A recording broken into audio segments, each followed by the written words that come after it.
Well, welcome to my Harlow, my life. And I was asked before we started doing this show, and I was asked if there's one person you'd love to have a chat with, who would it be? And you can see who it is because the man is, for me, he's probably the biggest legend that Harlow have had, especially in my time supporting the club. And so absolutely overjoyed to see the man himself on screen with me, and Mr. Danny Brown. Welcome, Danny. How you doing, mate? I'm not too bad, mate. Not too bad. I mean, how's life been for you with lockdown and everything else? Um, well, there's parts of it that I've enjoyed. Uh, I enjoyed the first few weeks not being at work, and I enjoyed the time at home. And then as it's gone on and gone on, I think my patience started wearing a bit thin. And then fortunately, they sort of started lifting the restrictions. So I've managed to get out and do quite a bit of coaching. That's kept me stimulated, but still not back to work yet. So enjoying a bit of quiet time in the evenings. Mm. So what is the job you do then, Danny? What are you doing with I yourself? work on a railway. Oh, okay.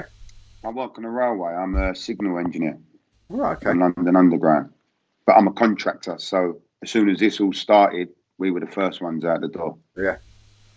So no news on going back yet. But I'm doing a lot of coaching, so it has its pros and cons. So coaching. I mean, coaching.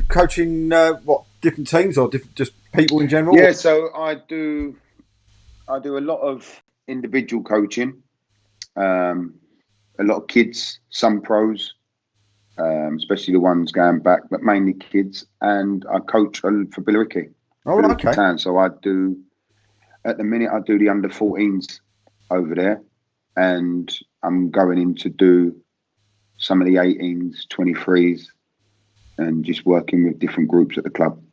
So how's that over there with Jamie O'Hara? Is that good? Yeah, it's good. I actually did my UEFA badge with Jamie, but I see him every now and then. I don't have much. I think if I start doing the 23s, I'll be more involved with him. Mm. But yeah, it's good. It's a good setup. I think there's a lot going on at the club. They're in the process. The pitch is being laid. 3G, isn't it? Yeah, 3G going down and other building works and bits and pieces. So they're busy, and they do push the youth. They have a really good youth setup. They have what they call the Colts. I think they have about 40 teams in the Colts, and then they have the EGA division, and now they've got the 18 starting 23s. And I think going forward, the plan is to do the scholarship program. Was you there with Glenn? Was there, or was you? No, I wasn't really involved with the club. I was still coaching the team, but I was out of the way, sort of more involved now with the actual football club and things going forward. Well, if we take you into your sort of Harlow days, and then if it's okay, you will go into what you did pre Harlow and after Harlow as well. But I mean, how did you sort of come in to join Harlow come about? I was at Eastbourne, so I was at Cambridge and went to Eastbourne, and I made the decision to go part time. And the reason I made the decision to go part time was obviously my future career. I already knew that I was going to join the railway, but I had to do so many courses and bits and pieces. So I joined Eastbourne, which was good. It was good for a year. But I remember I always had Chapo in my ear and Tom in my ear. And they was like, you need to think about the next step. You need to think about your work. And travelling back and forth from Eastbourne, it was quite intense. And I remember what was breaking point was I had Bath away, then we had Newport away, and then we had someone like Halifax away. And I was like, nah, I'm done. I can't do this. And it was like Saturday, Tuesday, Saturday. It was anything but part time. Mm. And obviously I had a good relationship with Tom and Danny, and I was speaking to them, and they were just chopping away my ear. And in the end, I managed to get out of Eastbourne and come to Harlow. Can you remember what the first game was? I watched you do this with Chapo, and I don't know how he remembered what his first game was. I don't even remotely remember my first game. All I remember, and I think Danny mentioned it, is how much I struggled adjusting. Mm-hmm. I really remember that. I don't remember the game. I remember some of the players were around. So you had like Richo, I think it was Leon Hunter. It was Kev Warren was the manager. And I remember they had a fairly all right budget, but it was like players coming and going every week. It was like a conveyor belt of players. And I just really couldn't get my head around it, to be honest. Was that difficult though, coming from sort of like professional football with Cambridge and stuff like that, and all of a sudden, you know, we're going into non-league, and as you said, like almost every other week, it was you were playing with different people. It was terrible. It was terrible. And if I'm being honest, just I wouldn't say the standard, but I'd say the way teams played, I couldn't get my head around. And if I'm honest, I'd say for the first period I was there, I looked awful. I was always off the pace. I was always behind whatever was happening. It was where I'd come from, the sort of fullback got the ball, and at the time I was playing in midfield, I'd go and show for the ball and he'd just smash it over my head. And then everyone started shouting seconds and the ball would be there. Then by the time I got there, it was back over my head that way. I didn't know whether I was coming or going with it all. And I struggled. I think I struggled for about 3-4 months. And I thought about stopping. And it was only because really it was Danny and Tom. And they sort of said, stick with it. We've got more bodies coming in. We want to settle down the group and things like that. Once Danny took over, I thought, I'll carry on. Was it easier once you got a friend like Danny as well taking over? Did you find it a lot more easier, and did it actually? At times, yeah. At times it was easier. At times it was harder. It was easier because within reason I knew what was going on, and it was easier because it was loyalty. And at other times it was harder because there's nothing worse than what you want to say to your mate to go and do one. So it had its up and downs. But within reason, it pretty much on the whole, it was all right.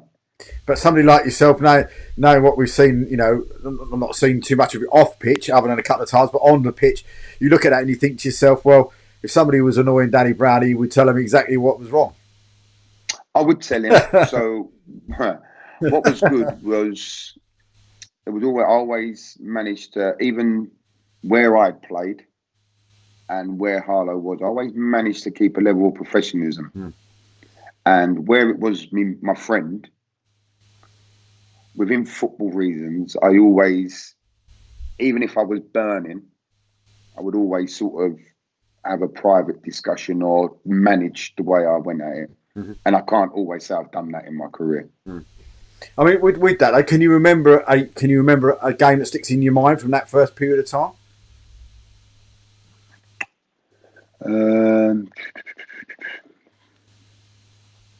No, I think I blanked them from my mind, if I'll be honest. I think I put them in a cupboard and left them behind. Because I can't. I remember you, whenever I saw you playing, majority of the time, the ones that I always remember, of course, was you playing at centre half. When did the actual switch come from playing midfield and then going back into the centre half position? I think it was because we never had any centre halves, and Danny would say, "Can you do me a favour? Go in there and give it a try." And if I'll be honest, that was the easiest role there. And I think after the first period, I think I played left back for a bit. We had quite a successful team, and I played left back. And that was the easiest way for me to understand the level of football, was have it in front of me rather than constantly chasing it and getting it wrong. And I think I was playing left back, and I think we got to the playoffs. I think we lost to Wingate. That was quite a good year. And then the following year was when I went centre back. Was that, to be honest, I found it fine. was that the... So with yourself, and there was always a funny story that a couple of people have spoken to me about, and only one. Well, there was a few, trust me, yeah. But the one that sticks in my mind was basically they said that we used to have, of course, Dave Cowley used to play for us, and he went away. He came back playing on the opposition. How much of the how much did you sort of get into their heads? Opposition players, because I saw it a few times where people would be running at you, and all of a sudden they'd see it was you coming towards them, and they would automatically stop. There was no way they were going anywhere near you. And I saw that at Waltham Abbey a couple of times. So, did that intimidation factor come into it? Did you do that really, really well? Was that one of your sort of plus points in that sort of level of football? 1,000,000%. Obviously, coming from a higher level, obviously, especially going centre back, I was getting on. You just have to use anything you had in your locker. So there'll be players that I played against, and they would turn up, and they would be standing next to me and go, "Oh yeah, you earn this much. Oh yeah, I'm going to smash you today." And I'd be like, "Don't be like that, mate. I'm just here. We're just going to have a nice game of football. We'll get through it, and we'll have a drink afterwards." And he'd look and he'd be confused, and I'd whack a forearm across his throat. And then there'd be other players that you could see were sort of, I wouldn't say intimidated, but weren't sure. And then, I'd sort of growl at them. I'd normally hit them with an early header or a knee in the back or something, and just try and dominate them. I mean, the one I always remember, and I've got a name on the tip of my tongue, but I won't mention the player's name. But he played for us, and then he was playing for Waltham Abbey, and literally he was literally running down the stand side of Waltham Abbey on the left hand side. Like that. He's cut inside. You've come towards him because he's knocked the ball a little bit too far, and he physically stopped and decided he wasn't having none of it, and you just came up and just cleared the ball up the other end. And it was the first time that you'd seen, and I'd seen previously that you'd been quite close to you and you were having a chat, and I just had this feeling that you intimidated him, so that when he's going to go towards the ball and you're coming there, he was never going to win that in a million years. It was just seeing the young. So it's easy, it's easy with the ex-players that have played with you because they know you. And I don't know, within a football environment, I don't think I've ever been wired up right. And when these people work closely with you, and then they find themselves on the other side, I think they obviously pick and choose their moments. So when they work with you, it's funny, they love it. But when they're against you, they could probably do without it. So do you remember? But there's been a few like that. Do you remember the Dave Cowley one? I had a few things with Cowley. Yeah. I had a few incidents with Cowley. One, he was playing for Thurrock, and I remember him melting. But the reason he always melted, this will give you an insight into the dressing room. Can't remember where we were playing, and we had a penalty, and I was scoring loads of penalties, a ridiculous amount in one season. And he come up and grabbed the ball. And I sort of went to him. I must iterate, I'll get on well with Cowley. Yeah. He's a good lad. Yeah. But I sort of went, I'll take the penalties. And he went, "Oh, come on, let me have this one." And I looked at him and said, "I'll take the penalties." And it went on and it went on and it went on for a bit. In the end, I got the ball, took the penalty, scored. And we went in at half time. And we were winning. So everyone's walked in and it was really quiet, and everyone was like, "Well done, yeah, we've got to do this, we'll do this second half." And I literally just got up, walked over to Dave, got in his face and just let him have it. And I said, "If you ever put me in that situation again, I'll bounce you off of all these walls and you'll never take a penalty again." And afterwards we won the game, and he said, "Oh, look, sorry, I shouldn't put you in that situation." So then I had that confrontation with him. Now, him being on the other team, well, yeah, he wasn't going to come near me. But he's a good lad. But I mean, player, never fulfilled his potential. But I mean, literally itself, though, was you the leader? Well, it's a stupid question, really. But was you the leader of the dressing room in the time you were there?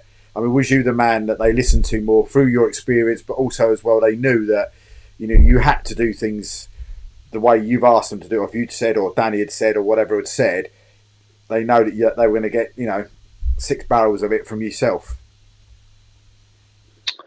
Yeah, I'll tell you what is, because I'll tell you what's interesting. It wasn't like out of a fear thing. Yeah. If I'll be honest, Obviously, I was captain of Cambridge, I was captain of Crawley.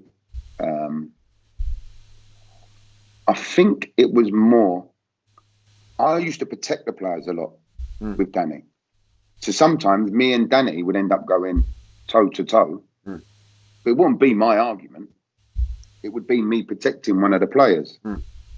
And I think it was more out of that. There was very few times I used to really butt heads with players, especially at Harlow. Very few times. I would more butt heads with the manager, but I could always sort it out afterwards.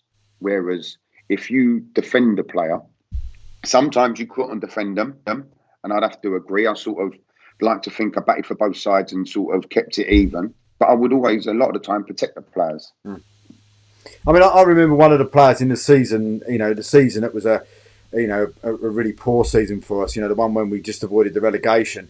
There was a young lad playing there, and he was my captain in my youth side that we had. A guy called Sam Deeney, who actually was the one that Danny was talking about during his interview about going to shopping with his mum.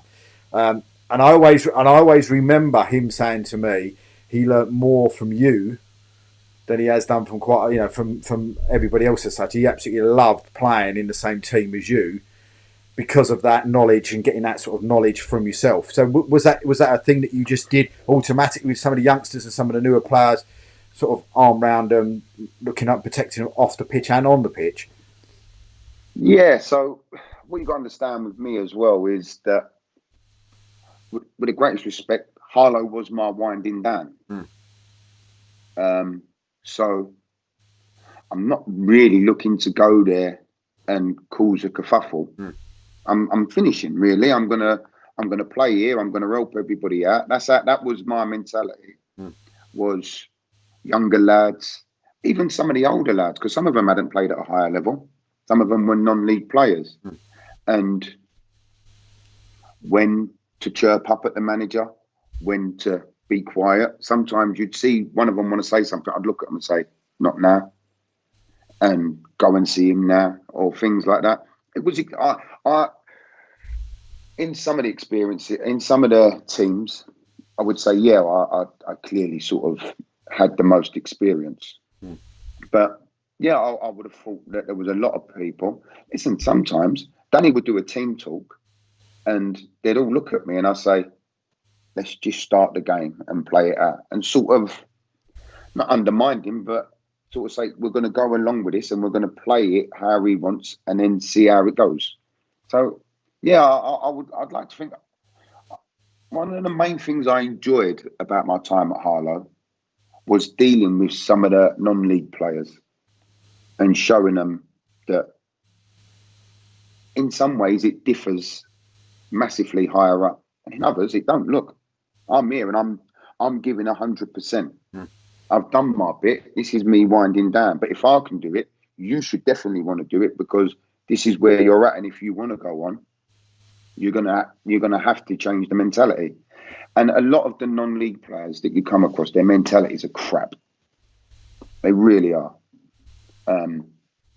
I'd like to say through no fault of their own, but it is.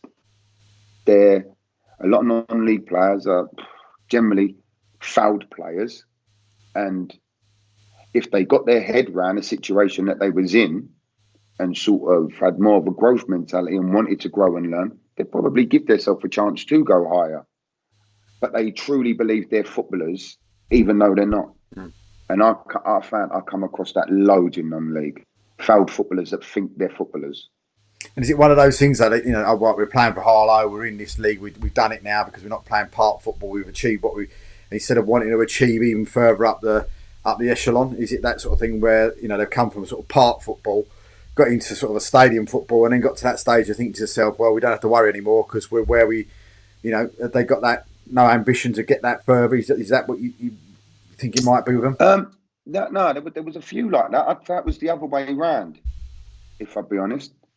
It was the ones that had been maybe done an apprenticeship at a club, or was at a club when they were 14, 15, and were playing at Harlow and still thought they was at that club. And I'm like, nah, you're at Harlow. Like, let's have it right. That man's letting that siren off. Like that's ringing through my ears. Like know where you are. You ain't got this boxed off by no means. Like we're not 20 points clear at the top of the league. We're Harlow. We're here. You're going to have to graft. I found it was more the other ones. The ones who come from lower, I found they had a better work ethic. They wanted, maybe they appreciated where they was and wanted to try and get on more. It was the ones that had done apprenticeships or things like that and had played non-league for a couple of years and felt they knew the circuit, that they were the ones that weren't willing to change or weren't willing to go the extra mile.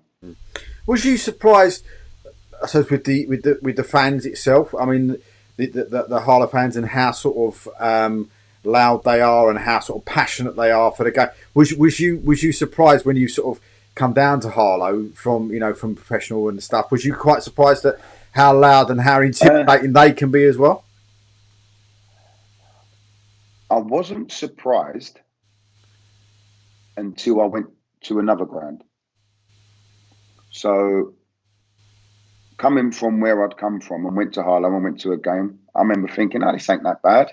It was a home, I don't remember it, but it was a home game. There was quite an atmosphere. I think the other team, whoever it was, brought, and I thought, this feels like a football match. And then I think I went to somewhere like Tilbury. And I remember thinking, oh no, the home games are definitely better. Like, this is outrageous. And then I think we went to Thamesmead. And I was thinking, oh, I might just play home games because this ain't no good. But again, that was another thing that I learned to adapt with. I had to get my head around, and it was interesting that if you get to speak to any of the other players that actually played with me, is sometimes I'd turn up to the games and I'd be half asleep. Like I might have worked the night before or something, and it was only till you'd go to like 10 minutes before sort of getting ready to go out and do the warm-up, I'd perk up and start growling and everything. And a lot of the games I felt passed me by because of my living circumstances and work and stuff. And I don't think I took enough of it in for what it was. Because the Harlow fans were brilliant. They had a great laugh as well. But do you think I did enjoy it. I wish there was more teams that had sort of fan bases like that. Do you think that sometimes the other teams, when they saw your name on the team sheet or when they saw you walking out the tunnel, being the character that you are, and I always call you sort of like our Vinnie Jones or somebody like that. Do you know what I mean? But when you see that name on the team sheet, Danny Brown's on that team sheet. Do you think that was a little bit more intimidation, going back to that sort of thing in the other side when you were in the tunnel, when you were coming out? Do you think they were, some of them, if you had sort of what's something against them previously, did they have that mental thing of, oh my God? Do you know what I mean? When they see the name on the team sheet? Do you know what, Dave? I think it goes the other way. If I'm being honest. There's a few, don't get me wrong, there's a few. But I think Harlow as a whole, not just myself, teams definitely raised their game when they went to that stadium. Definitely. Even like you'd play them away and they were half the team that you played at home. And it's something what I find strange. And it's funny because I work with a lad who's played non-league all his life. And it's amazing how busy some non-league players are. So I could be on a pitch and a fellow would say, you played 84 games for Barnet in League One and you done this. And they start giving you your stats and stuff. And I'm like, what is going on? And funny enough, the fellow I work with, he can tell me my life better than I know it. And I think I played against him. I think he said he played for Waltham Forest. I don't remember. But he can tell me when I played against him, who scored, what happened. Yeah. So I think it went the other way. I think a lot of people, once they sort of knew who you was, I think they tried to raise their game and tried to sort of go toe-to-toe with you for a bit. So how many years was you actually at Harlow for in the end? I have no idea. I've got a clue. Well, I think it must have been about 2.5 years. Right. Because that second... Well, did you ever get to play on the 3G? Yeah. You did? Yeah. I played on the 3G. I played on 3G for at least... I can't remember. Was it the year the 3G got laid, and the following year there was big cutbacks? Yeah, so the big cutbacks came on the last grass year. So the last grass Okay. year was the big cutbacks, which we'll go into in a minute because there's a game in there that I know we were talking about earlier on. But there was a big cutbacks then, and then it went in the following season into the 3G, and that was when we made it into the playoffs against Whittam and Haybridge at the end of the season. Yeah, I played that. I was player coach that one. Mm. I was actually injured by the time we got to Whittam, so that was the year that I actually done my knee that finished me. Mm. And I remember that was against Thurrock. Mm. I remember that. So yeah, I played on the 3G. So let's go back to that season. The season before that, the last grass season. I think we were talking about it before we started recording. It was probably an absolute disastrous season, wasn't it, from start to finish in a way. But I remember at the beginning of that season, I'm 100% sure it was that season. And if Phil Tewson's watching, he would say, no, it weren't. It was another season. But that season was you were at centre half. I can't remember who the other centre half was. I think Donny was at right back, and etc. etc.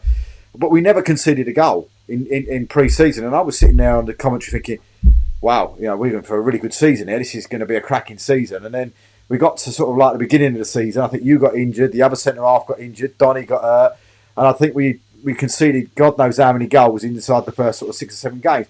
As that season was going on, again, was that a case of what am I doing? Did you ever question yourself of what you was actually doing, playing for the club or playing non-league football at that stage? That was probably the only time I didn't question what I was doing. Mm-hmm. So at the beginning of that year, I think it was after pre-season actually. So the pre-season, I think we had quite a solid side. Mm.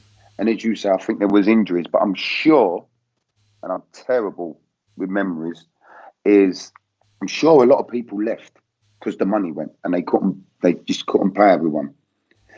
And I remember sitting with Danny and Tom, and we literally had like a man-to-man conversation, and they said, "We need you to keep the club up. We need to keep the club up. It's not going to be ideal. It's going to be far from ideal. The team's not going to be strong." And I remember we had a lot of young lads, and he said, "A lot of the boys are just going to look to you. If you get negative, if you get down, we're going to struggle." So, and that was right at the beginning. So I knew what I was going into. That was one year that I knew I was going to have a weak team. Mm. I remember, I can remember sort of a couple of, I had about 5 centre-half partners. Mm. One would come in, play for a week and never see him again. Mm. Then another one would come in and then he'd go. And then there was another young lad, and you'd sort of, in the end, you ended up like a puppeteer. You was like sort of pulling people about and pushing him in there and getting him up. That game, I've got to playoff finals. I played at Wembley twice and things like that. That was one of my biggest achievements in football. Because with the greatest respect, that was a poor team. Mm. And there was some bad times in that season. I remember getting thumped in games and thinking, I don't know how we're going to do it. More than was about 8 or 9, wasn't it? Something along those lines. Yeah, I remember that night. They just kept coming and coming and coming. But there was no answers. It was literally like... And I remember I wasn't actually officially captain. I didn't want it. I used to give it to someone else. And I remember literally going around one by one. It'll be fine. It'll be fine. Don't worry. And I think we nicked a couple of results then, got beaten. I remember one game. I say I don't remember games, but I remember one game we played. I know Justin Gardner was the manager. I don't know if it was Aveley. Yeah, Aveley, yeah. And I remember I scored. Then they scored. Then I scored again. And then they scored. And I was like, God, give me, like, what do I have to do? And I remember I was like a head on a stick that night. And I was going. And I'm sure we nicked a late winner. I remember Justin going mad. I remember Chapo laughing his head off. And I remember I really over-exaggerated to the players at the time. We've got a chance. Mm. If we can pull that out, if I can score 2 from set pieces in a game, we've got a chance to stand up. What was I We mean did. with that? I mean, what was your what's the name is when you came up against Justin? When you came up against Justin sides because he's very much one of the nicest guys you'll ever likely to meet off the field. But I always say to him, he's like Jekyll and Hyde. Once he goes on the field, he's something completely different, isn't Well, it's just funny with Justin. I've known Justin. There's pictures of me and Justin as 3-year-olds. Justin's aunt used to live on the same estate that I grew up with. I think she may have even been my next door neighbour. So I grew up with Justin. Yeah. So I've known him for years, him and his brother Wayne. But in a football environment, he's one of them managers, and I don't know I think he does mean it, but when you're with them in their group, I think you feed off it. Yeah. When you're against them, you hate them. Yeah. And it's a tactic that a lot of managers have. The worst one I ever come up against was Steve Evans. I loathed the man. But once he tried to sign me, he seemed like a fairly decent fella. But as soon as a football game started, he would just rub you up the wrong way and push you. And the scenarios I've got in with him are unreal. But I think Justin's like that. I think if you're in his group, if you're in his camp, yeah, I think they have quite a togetherness. Yeah. But if you're against them, then you really end up hating them. Yeah, I mean, one of the nicest guys that I've ever had a privilege to chat to. He's a really nice guy, I say, outside football. But in that season, let's go to the game that we were talking with Danny about because it was an incredible game. I remember turning up. My father-in-law used to come with us. It must have been either Boxing Day or Bank Holiday Monday near Easter, which I think it probably was that day.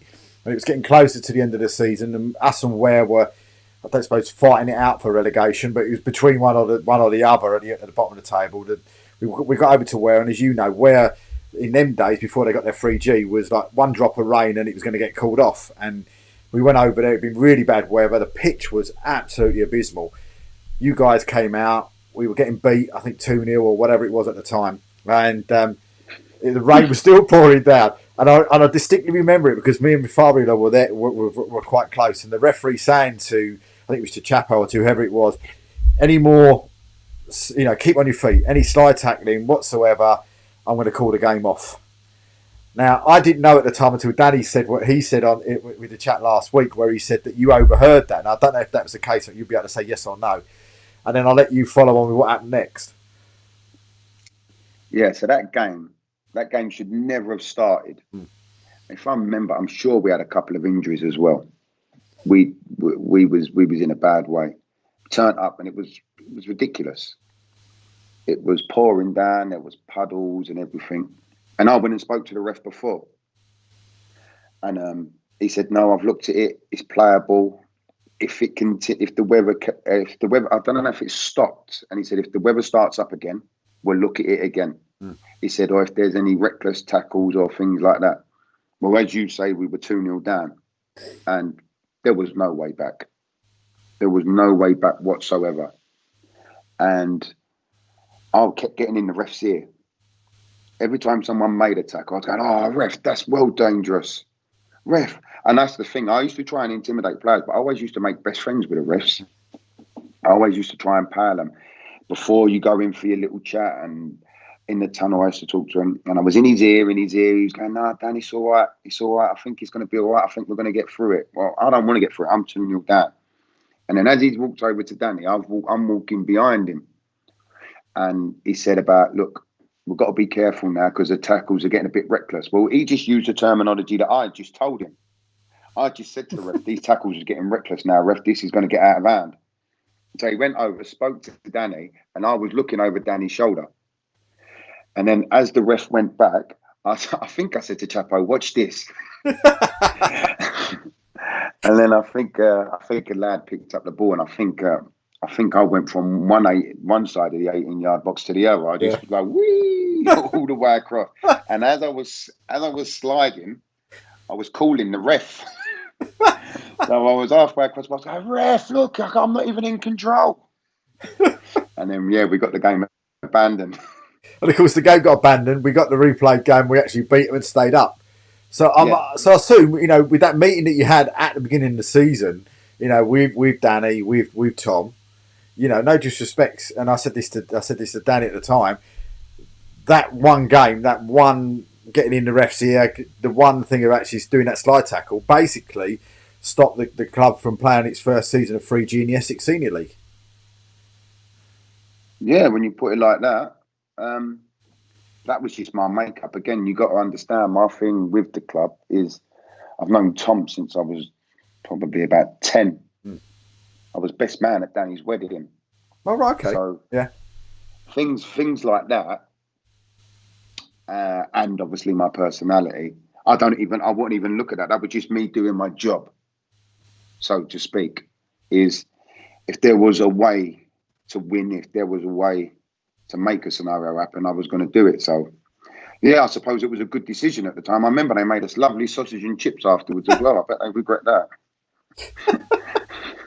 I mean, one of the other things that for me that always sticks in my head with yourself was the sheer act of kindness from yourself.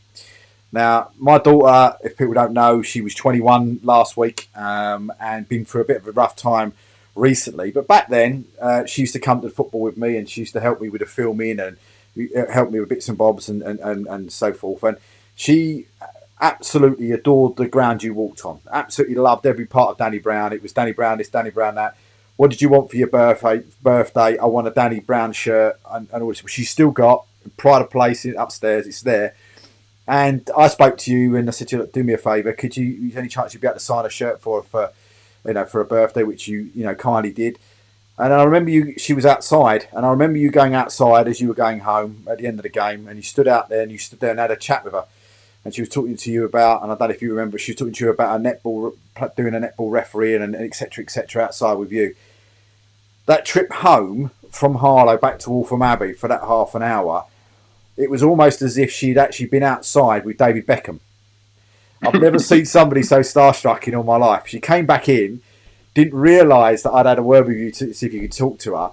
And she came back in and she was just actually over the moon that you'd spent that sort of 10 minutes just to go outside and actually have a chat with her before you left to get back to your family. And she always talks about it. She's got her shirt all signed up. It's all upstairs. She even told me to wear it tonight so that you could see it when we did this. But she's, so a massive, massive thank you for, that act of kindness that you did towards her, because she's never forgotten it.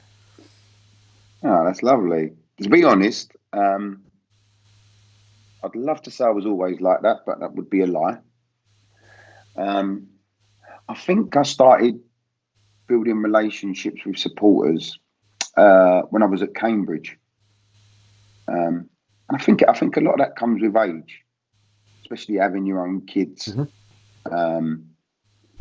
To a certain extent, I suppose, when I was a pro, I was never really a football supporter. Sort of, by the time you sort of come out of it, you sort of start becoming a supporter yourself a bit. But I think at Cambridge was the first time I really had a good relationship with supporters. And a lot of that obviously was being captain, but I used to write a newspaper column in the Cambridge Evening News. Oh, okay. It was like words from the captain. Mm-hmm. And the captain before me used to sort of say, it's been a good week training, boys are looking sharp, good shooting sessions. It was drab, it was drib, it was just generic sort of stuff that you say to, I suppose, fill the column. Well, when I did it, I went and bought myself a little £10 Nokia and got all the boys' numbers and started sort of ghost sending texts and named myself the Shadow. And it just sort of built up, and all of a sudden it was in the column, and I started talking about it in the column, and the Shadows text this one this week, and I started letting the supporters know that certain people had nicknames, and they were quite good at the paper. So the goalkeeper, Danny Potter, we used to call him Wurzel Gummidge. So then there'd be a big picture of Wurzel Gummidge, and it'd have a write-up. And I think that interaction with the fans sort of got to see what it was like behind the scenes. And it sort of grew and grew, and the Shadow got bigger and bigger. And at one point there was signs being held up about the shadow. And then I just really got a rapport with supporters. I sort of started bringing, I suppose, football, like what happens inside on the outside. Mm. And then from there, I went to Eastbourne, and that was a very much a family club. I'd never seen it before, but you'd finish the football match, you'd go in the bar and stand there with the supporters and talk about the match. Where I'd come from, you didn't really mix. You sort of mixed with the directors and things like that, but you weren't with the supporters. At Eastbourne, you'd finish the game, and like centre forward Andy Johnson, he'd have a supporter, have a pint waiting for him. You go, oh, unlucky today, Anne, and hand him a pint. I was like, what's going on here? This is all a bit friendly, it's a bit close. And then by the time I got to Harlow, I was obviously I'd been through them experiences. I'd seen the effort that the supporters make at Harlow, if I be honest. I mean, wheeling that big siren thing in can't be easy. Just winding it up to make that big noise can't be easy. Mm. And there was always singing, and yeah, if I'll be honest, it's something that come natural, really. Mm. And the biggest thing is I enjoyed my time there. Mm. So meeting your daughter and having a chat with your daughter, that was just me enjoying myself. Mm. I always used to speak to the supporters. I didn't mind it. To be honest, sometimes you'd say, look, not now, if they wanted to vent. Yeah. But within reason, no, it was just something I enjoyed doing. So have you been back to Harlow since you to see a game, or I think since you've actually packed up and moved on? Yeah. Yeah. I've been back a couple of times. I come back with my son Jackson. We've slipped in a couple of times. I've actually been back with my Billericay team to play one of the youth teams at Harlow as well. Oh, right. Okay. That was strange, going in the away dressing room. Yeah. But yeah, I've been back a couple of times. So one thing you mentioned about how did the actual injury that sort of in the end sort of like stopped you from playing? I mean, how did that come about, and what was the circumstances? It was all my own fault. We were playing Thurrock. I think it was I don't know what it was. It was a bit of a grudge, really. I'm not sure what it was. Might have been a Dave Cowley night or something. I mean, basically the grudge was down to the fact that I think they were in a high division. We had a player going to play for us, and basically I think Ray Dyer noticed that the player was signed-died and he couldn't play. He told the league that they signed-died, and it just happened that he'd played. I think the gist of it was he'd played for Tilbury before, he'd played for Thurrock before, and Thurrock had lost a certain amount of points and got relegated into our division. So they actually got relegated. So then that became the sort of like a bit of a, shall we say, the grudge, shall we say? Gotcha. See, I don't know none of that. I'm oblivious to it. But it was quite a fiery game. Stimo was the manager. Yeah. I played with Stimo at Orient. I can't remember if we were drawing or we might have been losing. But I remember Stimo's boy was playing up front. Mm-hmm. And I nicked in front of him, and he's elbowed me in the back of the head. Now I've got absolute roid rage. And then I've just turned round and the ball bounced up like midriff. Well, I've just kicked the ball, gone through him, gone through everything. But I've ended up making impact with my knee. So basically my knee just bent round him, my leg bent round him. It was naughty, if I be honest, it was naughty. And I remember as I landed to put me leg pressure on my leg, my knee just dropped back. So I sat down and thought, whoa. And by then I was dosed up on painkillers as well. So every game, like towards the end, I was taking painkillers every game. So I shouldn't have felt anything. Yeah. And I remember it like it was yesterday, because I knew in an instant that was me done. So I got up and I remember trying to walk off. And as I'm walking off, my legs dropping back. And I'm thinking, don't show pain. And I'm walking and I'm dropping. And Chapo's going to me, Brandy, you all right? You're going to run it off? I went, I'm done. I'm done. And I'm walking off and my legs dropping. And the ref's walking after me trying to book me. I said, ref, I don't know what you're booking me for. I'm probably never going to play football again. Just put your card away. And he went, no, that was out of order. And Danny turned to me, can't you give me 10 minutes? I went, I'm done. And that was it. Sort of come off. He went, like, explained what happened. Went, got a scan. And my cruciate was shot to bits. And at the time, that's the problem with non-league, is you then have different decisions. So if I'd done that and I was playing football full time, I'd go and have the surgery, have rehab, continue getting paid, and come back. Yeah. Well, after doing that, I spent a month sitting on the sofa. So that's no money, no work. They become big decisions. And in the end, I didn't even end up having a surgery because I needed to get to work. So I didn't even bother having the surgery, which I suppose at times now I regret. Sometimes it drives me mad. It aches. But that was me done. Well, you know, we were talking about, just going back before we talked to you about the semi-final and the final of that season. I was talking to you about your intimidation and about the player at Wolverhampton. I was sure it was. That's why I was texting on my phone just to see if somebody could remember. But I thought I knew the player, and someone's actually just asked. And I said, "Has anybody got any questions for you tonight?" And Buddha or Ray, little Ray, one of the supporters, has come in and said, "Yeah." He said, "I do." He said, "Does he remember what he shouted to James Pegram after knocking the ball down the line to him?" And all I've got here is a load of laughing faces. So he's not giving me what the answer is, but well, Peegs, he was here when I first come. And I can't honestly remember what I said, but I can imagine what I said. And he hasn't given the answer. No, I'm going to find out now. I can sort of imagine it'll be something like P-Heart or something in a more of aggressive way. Oh dear! But while waiting for his reply, so we went into these sort of semi-finals. You then sort of be on the sort of bench itself as such with Danny and as coach. So can you remember going into that? So it's a question I've asked quite a few people. Going into the Heybridge Swifts game first in the midweek in the semi-final, you know you're sort of lost. You've lost to them 3 times that season, FA Cup, home and away in the league. Can you remember what the atmosphere was like in the dressing room then, and what was being said in the dressing room before going out for that game? Do you know what? I heard Danny talk about this, and he's right. I remember when we turned up again. This is how I was. I was very blasé about games. Like, you'd be amazed.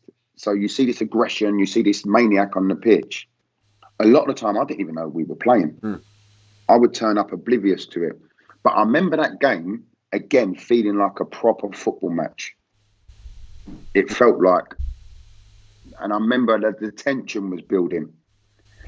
And when we come out the tunnel, I remember all the banging, and there was, I'm sure there was like caging or something at the tunnel. And I remember them all rattling the caging and banging everything.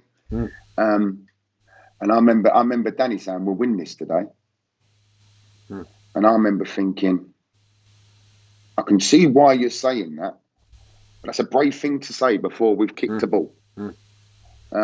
But he must have had that feeling. I remember it all just coming together. I interviewed Jody Brown, and I think I said it to Danny. I interviewed Jody Brown about 2 or 3 months after that game. Might have even been the beginning of the season after. And he actually said he knew his side had lost that game when they walked through the tunnel. He said because these players just not bottled it, but basically were so intimidated. Yeah, so intimidated by the noise. But as I said to Danny, and Danny didn't know this at the time, and I don't know if you heard that part of the conversation, but while you guys were all in the dressing room, Jody was out on the pitch, and he was being presented with the Manager of the Month award. And I turned around to Ray Dyer and said, "We won this game."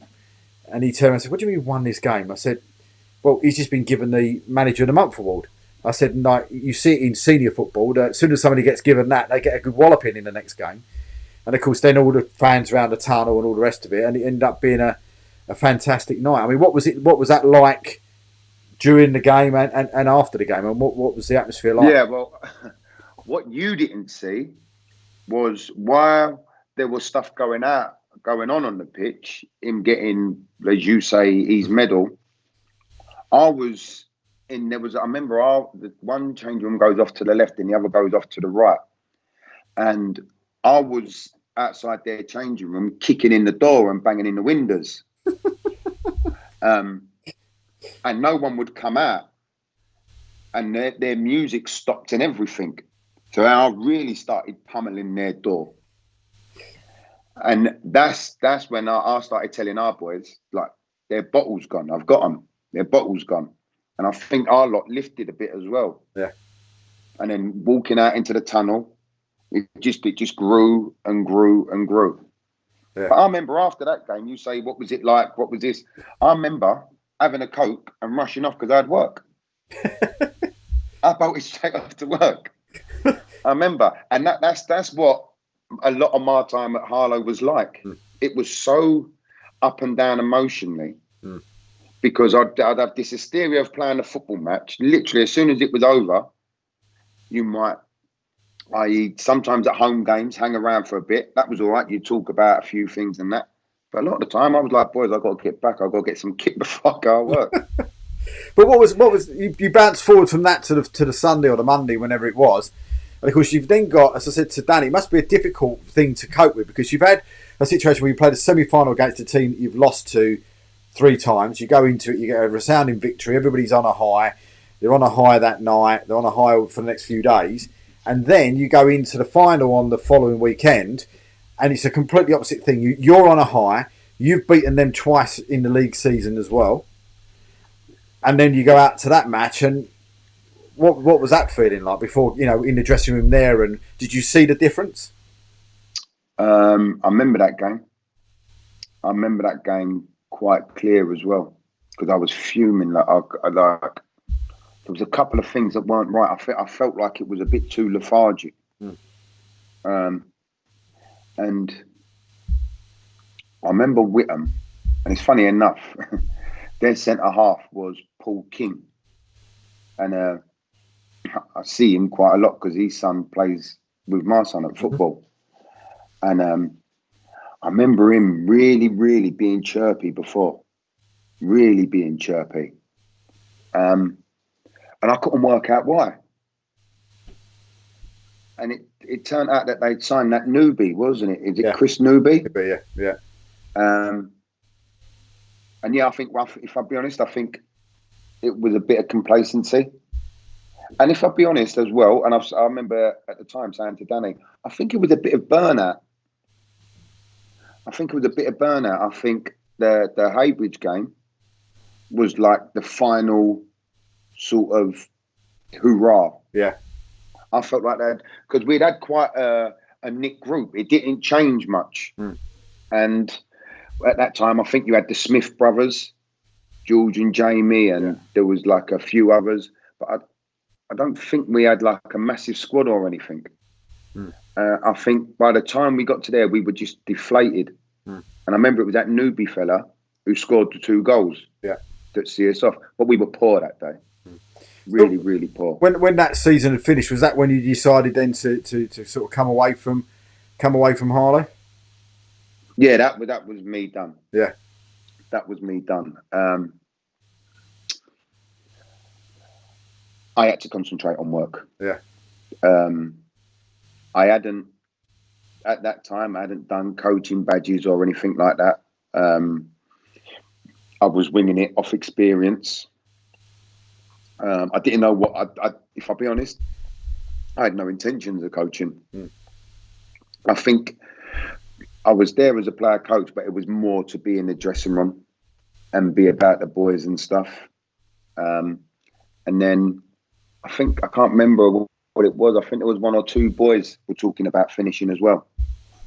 And I was like, yeah, I'm done. And I think Danny knew that he had a sort of whole rebuilding process to sort of go through. And I think he sort of got himself together and realised he had to rebuild again. So if we take you right back, how did you sort of get involved in, I suppose, football, in the very first place? So, going right back to the beginning of your career, and, where did you start, and what got you involved in football in the first place? I was born into football. My uncle was football mad. I grew up on a council estate with a football cage in the middle of it. Mm-hmm. It was the only thing to do. You sort of would go out with a pound, and somehow with £1 you'd manage to play football all day, get a bag of chips and a pack of stickers. You can't get anything for £1 there. Nah. But yeah, I was just football, constant football. Mm. I got picked up to play for my Sunday team. It's crazy, really. I grew up in Bethnal Green, but we had a Haggerston Park. And I used to go over Haggerston and literally stand on the side and just play football with anyone that would let me play. So there was like a bunch of, every Tuesday there used to be like a whole gang of rusters. There used to be about 20 a side. Play this football match. And they'd always let me play. Yeah. So I was running around, tackling, and I was getting on the ball, and they all obviously got used to me. And there was a man walking through the park, and he called me over. He said, "Tell that kid I want to speak to him." And I went over, and he said, "My name's Carl Dixon, and I run a team called Arvinsdale. How old are you?" Give him my age. And his team, what he was running, was a year older. And then he asked me to go training. I went training. And then that's how it started. I started at Arvinsdale. Carl worked for Watford. From Arvinsdale, a few of us went to Watford. And then I just went on from there. Mm. So, I mean, according to this, I've got your Wikipedia page up. Some of it might be wrong, some might not be. But it's saying he was at Leyton Orient, Barnet, Oxford, Crawley, Cambridge. I mean, what was the best time for you out of all of those? Which one was the one that you remember? I mean, you said about a couple of Wembley appearances and so forth. I mean, tell us a little bit about those. Well, one of them, really, I shouldn't even mention, because I was at Orient, and then we'd gone through the season. I got my suit, got measured up, and then they sold me to Barnet. So I didn't actually get there.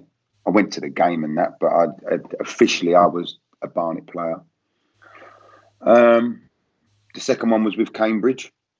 That was a player final. Mm-hmm. That was a bad day. I played terrible.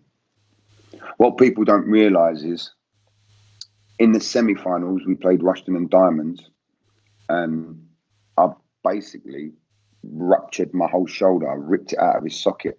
It was around my back, in fact. So to play the game at Wembley, I had like this strapping thing on, and I was taped up, so my arm was glued to my side. So I played a football match with one arm. Mm-hmm.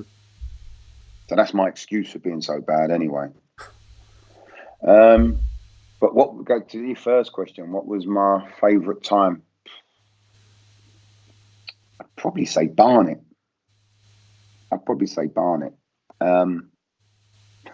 We were just a team of vagabonds. I wouldn't say there was any big hitters. No one really earned a lot of money. So we was all roughly around the same money. They just bought me from Orient. We had some experience. We had some youth. I'd say that was the end of the drinking culture. Mm-hmm. And we had a good time. But we were a good team as well. And we would, for that team that got paid that much money, we got to 2 playoffs, which I wouldn't mind betting, if you compared their budget to ours, would have been at times a minor miracle. And that was under, well, the first year was Tom was there as assistant with Stilly, and then John Steele was the manager. But I'm on about, like, we used to go to matches on a school bus, and at least 4 times a year that thing will break down. So I remember being stuck at somewhere and getting dominoes and boxes of beers, but that was us at Barnet. That's what it was like. Yeah. We used to turn up with big ghetto blasters, and we would just travel. It was good fun. Was that when you first met the likes of Tom and Danny? Was that at Barnet or was that at Leyton Orient? Oh, no. So me and Danny played district football together as kids. We played district. We went and played on tour in America. Tom used to run a boys club, Britannia Boys. And I remember going on tour with Britannia, just like as a guest player. And Tom actually took me to Tottenham. I was at Watford at the time, and I went to Tottenham for a bit, and I was due to sign for Tottenham. Tom always tells this story; he loves it. But I was at Watford, and I was going to sign for Tottenham, and they made a big song and dance and everything. And they give me loads of kit. They give me all these boots. Remember the old manager's jackets that everyone used to wear? I had all the training gear. I took all the gear and signed for Watford. Tom was fuming. But decisions like that, do you look back at certain decisions like that and think, if only I'd have signed for Tottenham, or or is it one of the things that you're happy in your own mind that you did what you did and it was the right decision for you? That's not one that I look back on like that. Mm-hmm. There's probably a catalogue of decisions that you could probably look back on and think, but I wouldn't say I have. I have regrets, but the regrets I have, I put to good use. Mm-hmm.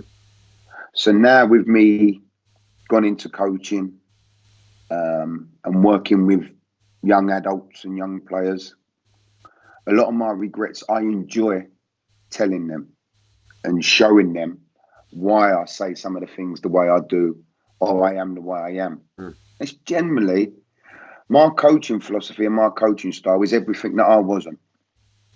So coach kids to be both-footed, have a good work ethic, have good morals. When I was younger, my right foot was for standing on.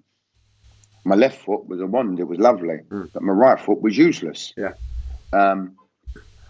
I don't think I really tried until I was about 26. I was lazy as a player. I sort of knew I was good and didn't think I had to work at it. So I think a lot of my regrets are put to good use now. I mean, somebody like yourself with a statue of yourself as well, when you're teaching the youngsters and stuff like that, do you feel that they actually do listen to you probably more than they would listen to maybe one of the other coaches because of what you've done, what you've achieved, etc., etc., and just basically, I suppose, the way, the type of character and the way you carry yourself. I mean, do they actually physically listen to what you say to them, or have you still got that pushes your buttons? So the boys at Billericay, they love a football story. They love it. That's the only time you can get everyone to shut up. Is when you're telling a good football story. And a lot of the things is what I'm telling them. It's like scenarios that they're finding themselves in. And then I'll tell them how my one went. And they're like, you was crazy, Dan, weren't you? I said, yeah, but you can do it this way. You can do it a different way. But they do love a good football story. Especially like the changing room ones and stuff. They find them hilarious.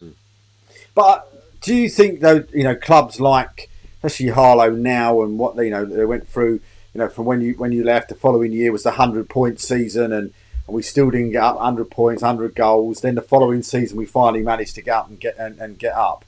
But do you feel you'd love to have been part of those sides? The sides where the two seasons that I remember fondly, of course, are those ones where we got the 100 points. And then the following year, when we got the promotion, would you have loved to have been sort of in and around that, and sort of had those sort of players playing with you, the likes of Alex Reid, Junior Dadson, Jared Small, and Fabian Sims, these type of players? Yeah, but they the last year I played with them. So I played with Reedy, Alex the Machine Reid, as they used to say. I played with Dado. I played with Fabs. I think the last year I played, that was the beginning of the next year's team. Yeah. That was a lot of the foundations. That was Danny's sort of, I think he had a core, and that was his building blocks. If I'll be honest, no. Once I was done, I was done. I was mentally in a place where I didn't want to see a football. Yeah. I had no interest in it. The only reason I got back into football and coaching was my son. Right. And he's football. the only reason I started again. Other than that, I was done. I'd sort of, Harlow was my last hurrah. I sort of spent everything there, enjoyed my time, just wanted to leave it. Mm-hmm. I mean, with your son and his training and that, I mean, I'm not sure how old your son is, but I mean, is it a case of you teach him dad's tricks? Do you know what I mean? Is he the same sort of like player, mentality player as yourself? Have you taught him all those sort of things? I want to say no, but yeah, yeah. So Jackson is 13, going 14. He did used to come to a lot of the games at Harlow. Mm-hmm. He would have only been young there, but he's 13, 14. He's a centre half. He's at Spurs. Plays aggressive. Loves a header. Loves a tackle. I think, again, where he differs from me is technically a lot better. Mm-hmm. He's a modern day centre half, so he's a ball carrier as well. And he don't mind using left and right. So it would go back to my coaching sort of philosophy again, is if you watched him play, you say, oh yeah, you're your father's son, but he's got more in his locker. He's got more in his locker than me. But do you think, these days, I suppose for me, I always look at yourself as being the last of the dying breed type thing in non-league football. You don't see players like yourself now. I've not seen a player like yourself now that goes out there and goes fully committed into challenges and has got all the little tricks, or should we say the dirty tricks of the game and all this sort of stuff. You don't see players, like yourself anymore. I mean, is it because more coaches go towards the more, I don't mean this in a disrespectful way, but a bit like what you just said, but the more sort of skillful player rather than the player that can put the foot in and sort of use the dark arts more? Definitely. The game's changed. The game's evolved. With the greatest respect, my last year at Harlow, I think I got 6 yellow cards for headers. So I think, if I'll be honest, I think there's still a place for it. Yeah. For someone like Harlow, they definitely need a core or a spine. And I bet if you look through a lot of the successful sort of non-league teams, they'll have a bit of experience in there, sort of holding it together. But how often do you see a full-blooded challenge now?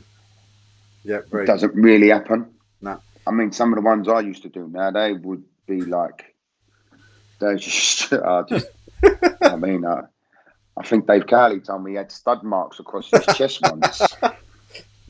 But I mean, that's like, you're probably on an FA charge. You're probably going to get arrested now. But we had the conversation. I think it was me and Ian were having a conversation the other day, and we were saying, what back four as such it could have been, or we couldn't work out a left back, but we worked out sort of the right back and sort of 3 centre halves almost. And we said it'd be amazing to see Donny Bernard up there with and then yourself and Craig Pope with Sonko sweeping behind you. And he said it would just be like carnage. He said we've been trying to find out how many players we'd be left with after every single game. Like, do you know what I mean? But they wouldn't finish the game. Popey was in. Funny, but believe it or not, Popey was my boot boy. Right, that's where he got it all from. Yeah, he's a fruit bat. He was. He used to get absolute rage, Popey. But so you could say that because he wouldn't say anything to you. I can't say that to him. I'll be in the. Oh no. I see him the other week actually. But we've had one other person's asked a question, and it's a gentleman called Chris Harris, and he's just said, what would be the main differences between playing in the Football League compared to playing at Harlow's level? And did he feel any players at Harlow or any other Isthmian Division 1 clubs who should have played in Football League during his time at the club? Good question. First one, what was the difference? I would say the quality across the board. And what I mean by that is if you look at any team in Harlow's league, you'd have, I can't say for it, but you'd have about 3 or 4 players that you think he's tidy, he's a good player, but there'd always be a couple of weak links. There'd always be 2 or 3. Might be a fullback, might be a centre half, might be. You know, where they can't spread their budget across. They ain't got a big enough budget to fill all the holes. Yeah. And I found all the teams would always have 3 or 4 that they'd use their money up on, and then they'd fill in the gaps. And I always felt that always made teams break down. You could see, like, there might be a triangle of 3 players. It'll go out the other way and it'll break down. What you find with league football is it's a standard across the board. And then you'd have, say, a striker that you'd look at and you say, well, he's going to go higher. I remember playing against Jamie Vardy. He was at Northwich, Victoria. And I remember thinking, this geezer is a pest. He is driving us mad. He'd be pressing midfielders, pressing wingers. He'd be all over the place. And I remember we was all saying, he's got to go and get a bigger club, just for the fact of the energy. Well, Jamie Vardy's Jamie Vardy. There's loads like that. But league football is stronger across the board. And there's a lot more intimidation at away games and things like that. And I think that makes a big difference. A lot of non-league players mentally wouldn't be able to deal with the football league. A lot of non-league players technically might be good enough. Yeah. But I don't think they'll be able to deal with it mentally. Like I played with players, I won't say names, but we'd have like, Needham Market away, and there'd be a bit of a crowd, and they'll be nervous. They'll be worried. Oh, there's 300 people here. I'd be like, oh, tell them thanks for coming. But they'll be genuinely like fearful of it. Yeah. And they're good players. So that'll be the biggest difference, I think. Players across the board, like so your squads. And then the second question, is there any that I thought could go higher? Yeah. I can't remember off the top of my head. Jamie Smith. I thought he was a great talent. He needed someone to get hold of him and hug him. So, like, literally, I was like his mentor when we were at Harlow. Anything Chapo said to him, and Danny knows this, but anytime Danny said anything, I'd go after and say, don't worry what he says, Jamie, don't know what he's talking about. But that was how you used to keep him playing. As soon as you said anything, he could lose his head. Yeah. But he was a great talent. His brother George weren't bad as well. He weren't bad. There's been loads. You look at it and you sort of say someone like Junior Dadson.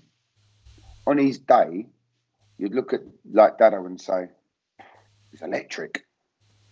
But I've also seen Dado play and thought someone open them gates because he's just going to run off the pitch and run out the gates. Look like a headless chicken. Yeah. And he knows because I'm not speaking out of turn. I say it to him. I've seen him destroy teams. I've seen him go missing. Yeah.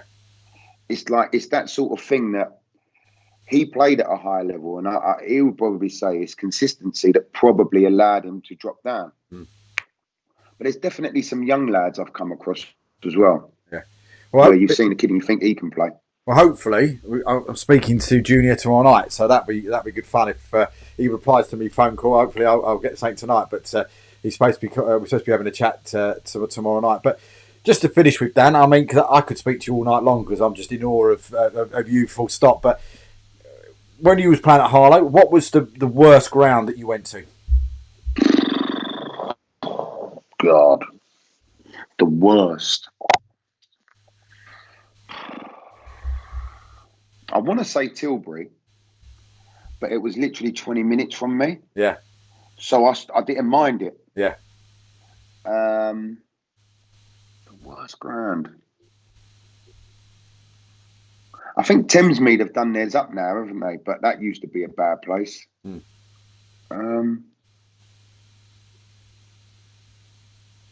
Nah, Ilford. What a load of crap that was. It had a running track round it. It was a 20-minute walk to the changing rooms. It was.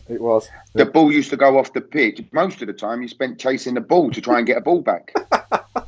Yeah, I know what you mean. And then the pitch was crap as well. Yeah. And then you go in and the shower was a bit cold. What about your best? What was the best ground you went to? Other than Harlow? Yeah. I think it was Needham Market. Always had a nice pitch. Always had a carpet. Something about Wingate and Finchley was all right. They always had a nice big pitch. The only downside to them was you had to come out in the dressing room, look both ways, so you didn't get run over by a car. That was mental. That was mental. Yeah. I couldn't tell you the best one, really. Mine was more about the pitch. Yeah. If I'll be honest, I used to get really upset with some of the pitches you used to go to, like Ilford's and that. I mean, the Wingate pitch is just phenomenal. I mean, it's just like a carpet most of the time. We've had one last thing someone's asked me, and it was a question that I asked you off air, but someone's actually asked it now for me to ask it to you. So the question is, and I must admit, would I love it? I'd be over the moon if this was announced at any time in the future. But Dave Taylor's put the question, and he said, if he got offered the manager's job at Harlow, would he take it? Would I take the manager's job at Harlow? Probably not without Chapo. The problem with Harlow is it's a struggle. It's a struggle. Everyone works so hard at that club, but the overheads are just phenomenal. And they're constantly fighting, and I can't remember, but it cost a fortune just to keep the doors open. And I know Tom's constantly coming up with ideas to generate cash and things like that. And I think if I'm to go into management, I would be very cautious not to put myself into a struggle. But you never know. I do love the club, and I know. So if he called you, you get a phone call after this goes out on Sunday, and all of a sudden Mr. Cunningham's on the other end of the phone, or Mr. Otway's on the phone, would you turn around and say yes? No, I'd say give me a $5,000 budget, and I'll take Chapo with me. You never know. But it could be the dream team. You never know. It could be the dream team. You ain't got a job at the minute either, so it could be the dream team. Listen, if Chapo don't end up back at that club, I'll eat my hat. There you go. I'd love to see his number two then to start off with. Yeah, well, you never know. To be honest, I've got a lot going on. I have got a lot going on. I am enjoying my time at Billericay. I can't say a bad word against them. It's been brilliant there. Yeah. And I don't know, my plate's pretty full at the minute. My plate's pretty full, but I am in constant contact with Danny, and we do bounce things off each other. And even when I wasn't at Harlow, I'll be honest with you, even when I wasn't there, I was working behind the scenes for him. I was doing bits with Danny. He'd always phone me up, and Danny's very, very rigid. And if there was ever anything you see Danny do different, it was probably me nagging in his ear. It was probably me just saying, just try it. I remember one game when I was there, and I think it was end of season, and it was a nothing game. Couldn't go up, couldn't go down. Or I think we might have already been in the playoffs, I can't remember. And he went, "You've been driving me mad." He went, "Let's do it your way. Let's do it your way." All the boys were like, "Yes, come on, Brian, sort us out, let's do it." I think we drew 3-3. It was the best game ever. And he went, "I could never do that again." I think George, I'll tell you what it was. George Smith took a penalty, and he went to take it, and then he stabbed it with his standing foot. And I remember he come up to me and he was all cheering because I told him to do it. And then he was like, "You told him to do that." I went, it went in, didn't it?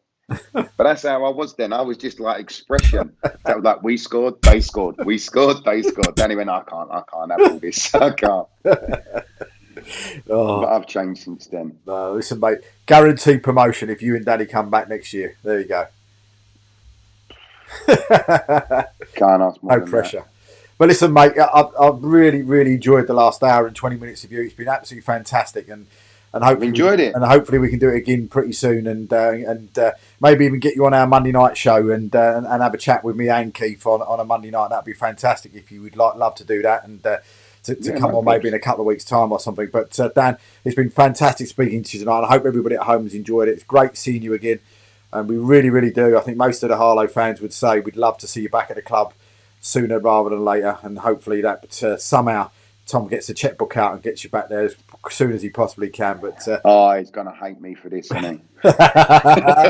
I'll send it to him tonight. Don't worry. But listen, we wish you all the very best. Wish all your son the best at Spurs, and hopefully family keeps safe and well as well. And of course, all the best with the Billericay people down there as well. But a massive thank you for joining us tonight, and for everybody else. Hopefully, we're going to be speaking to Junior Dadson next, and Jared Small as well.